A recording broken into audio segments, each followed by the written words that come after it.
Berarti pertanyaan pentingnya adalah apakah kalau kita nulis tapi dari AI itu masih bisa diakui tulisan kita atau enggak ya? Iya, apakah semisal ada cerpen apa ada novel yang itu ada bantuan dari AI-nya itu termasuk karya sastra apa bukan? Apalagi kita juga seringnya berkilahnya memparafras. Selamat datang di Mari Pada Baca, podcast terbaik sebelum kejadian diketahuinya Candi Prambanan dibuat oleh jin. Wih.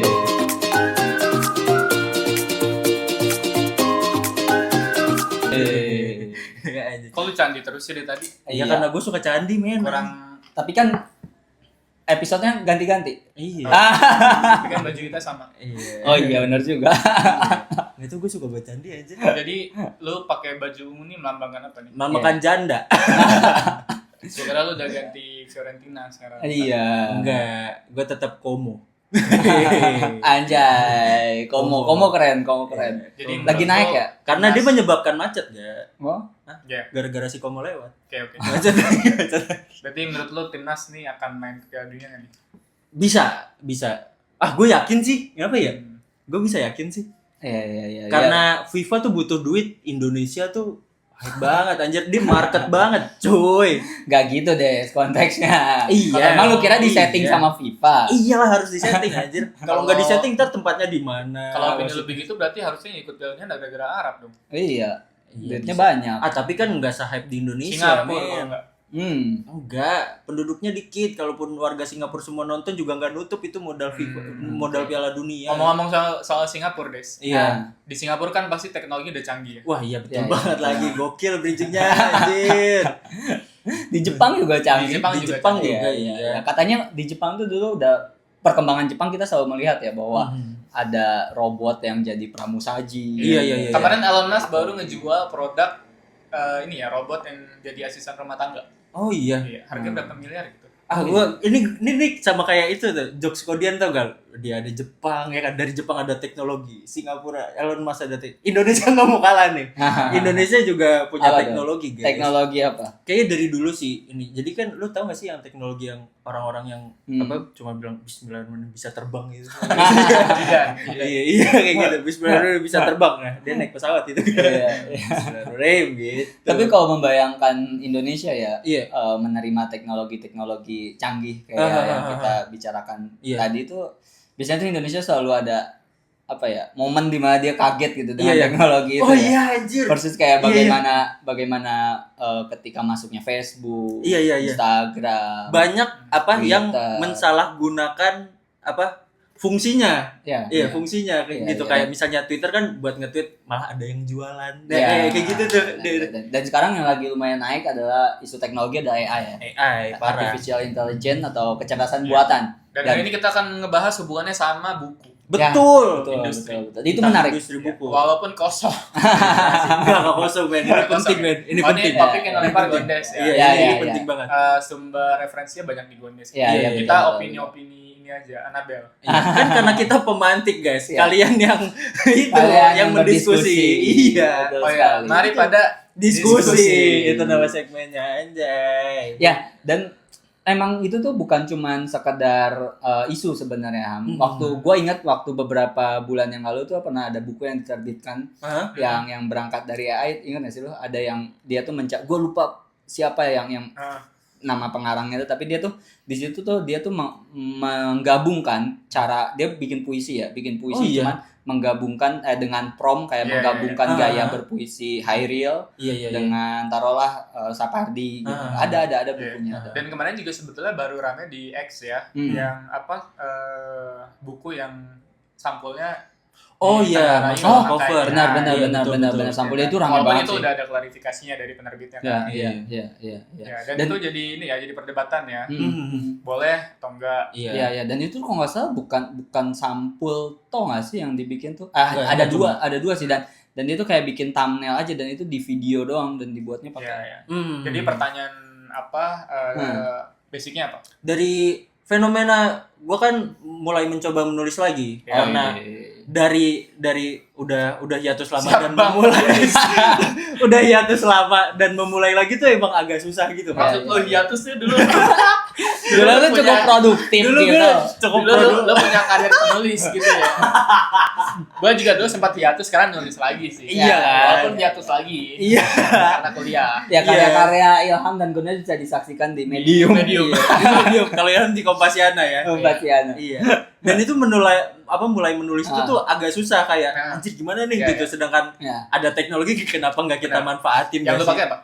ChatGPT. ChatGPT. Iya, ChatGPT cuma buat kayak nih gue punya topik kayak gini, kalau lu bikin kayak gimana gitu. Ternyata hasilnya kayak gini nih. Saya terus bukan gue banget gitu. Terus tapi mulai di situ ada pemantik kan. Lu chat tuh, bukan gue banget. Iya, bukan gue banget. Coba dong yang gue banget gitu. Terus dibikin tetep aja anjir, akhirnya ya udah gue tetap. Karena lu enggak ngejelasin lu seperti apa kali. Iya. Udah, kan gue sempat beberapa kali gua nulis kayak jadi editor doang, kayak ngoreksi titik koma segala macam gitu. Iya, ChatGPT-nya sebagai editor. Kayak ya kan gua belum punya editor sendiri. Ya, tapi jujur memang karena gua lagi kuliah juga nih sekarang.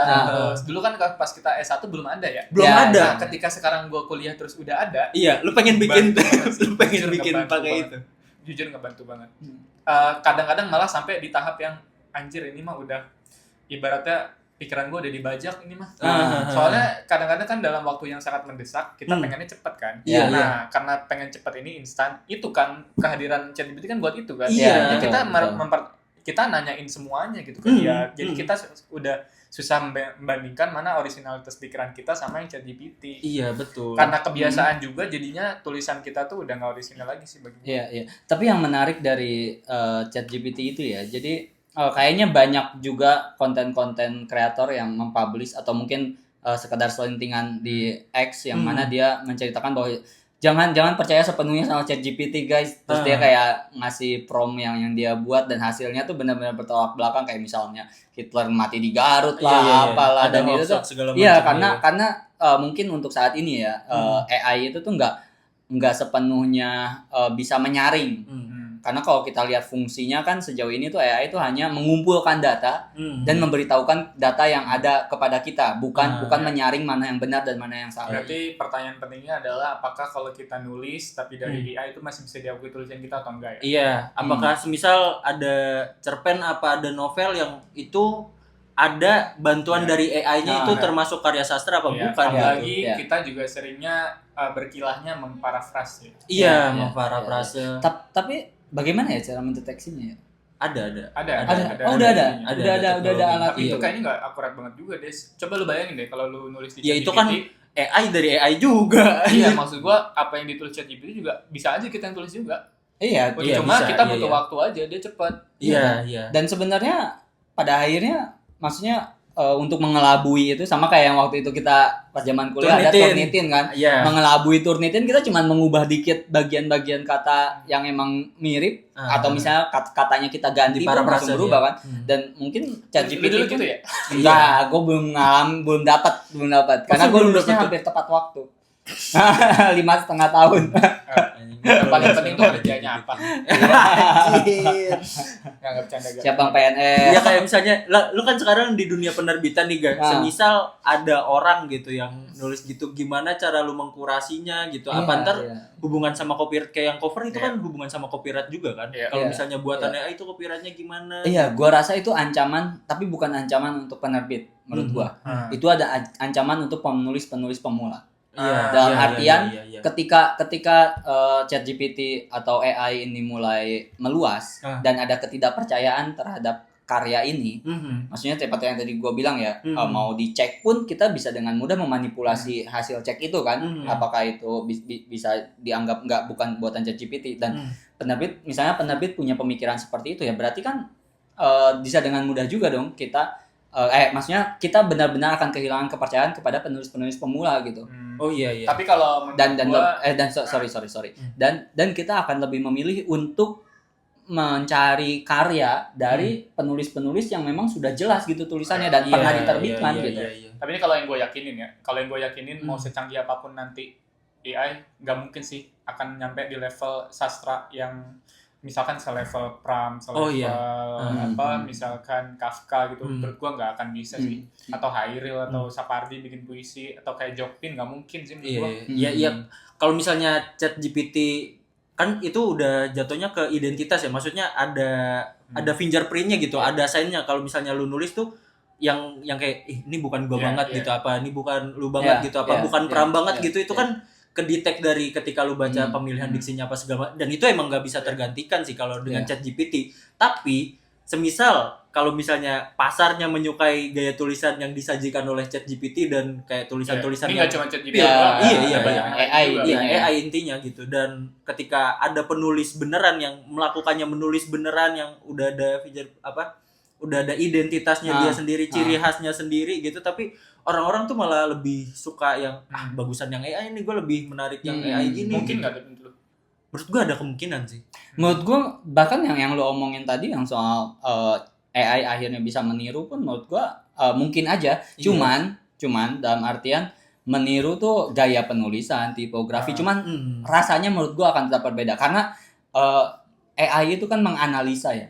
Berangkatnya dari analisa tulisan-tulisan dan dia akan bisa meniru tulisan-tulisan tersebut gitu, gaya tulisannya, tipografi. Cuman namanya pengarang itu selalu menghasilkan karya yang baru dengan gaya yang berbeda. Beda, gitu. iya. Tapi sesuai dengan psikologi humanisme lah. Anjay. Manusia itu kan unik ya. Iya, itu. Nggak mungkin. Itu katanya Golden Ark. Iya. Hmm. Menurut gua nggak akan bisa sampai di titik yang keunikannya manusia gitu. Iya. Menarik. Iya. Tapi kan maksud gue nggak tahu ya di dunia penerbitan tuh sebenarnya kayak gimana hukum apa etika kalau misalnya lu pakai AI atau bantuan orang lain gitu kayak ghostwriter gitu. Itu tuh dibolehkan apa enggak sih? Itu juga masih kesulitan tau di dunia akademik karena ketika di kampus juga gua menurut gua masih belum ada regulasi yang secara ketat diperbolehkan. Iya, dengan kan kalau bisa aturannya tidak boleh plagiarisme kan. Iya. Nah, itu kan termasuk plagiarisme apa? Plagiarisme biasanya ke makalah atau ke tesis ilmiah kan. Tapi kalau di ChatGPT kita nggak bisa gitu ngelihat. Iya. Bahkan kalau kita bertiga sama-sama nulis pertanyaan yang sama di ChatGPT aja jawabannya beda. Iya, beda. Walaupun intinya sama. Ya. Kalau menjawab pertanyaan lu ya Des ya soal di penerbitan tergantung sebenarnya menurut gua gini ya. Ketika lu emang mau menggunakan AI ya pakailah identitas AI itu, maksudnya dalam artian ya lu tautkan di situ gitu. Maksud dikasih sumbernya. Iya, dikasih sumber dan lu tidak menipu. Intinya di situ kalau untuk sebuah karya tulisan ya menurut gua. Ya buktinya buku yang tadi gua sebutkan pun bisa terbit gitu. Tapi lain cerita dengan karya seni. Karya seni itu udah ranah yang sangat berbeda gitu. Seperti yang tadi Ilham ceritain soal sampul buku itu udah menjadi kasus tersendiri kan dan ada etikanya. Dan lalu ya menurut gue itu sih dan itu emang belum ada yang menuliskan atau bikin kayak etika menggunakan AI itu kayak gimana di dunia literasi atau dunia seni. Kalau ghostwriter sih kita lihat aman-aman aja ya. Kan itu 11-12 jatuhnya. Contoh Bang Tere.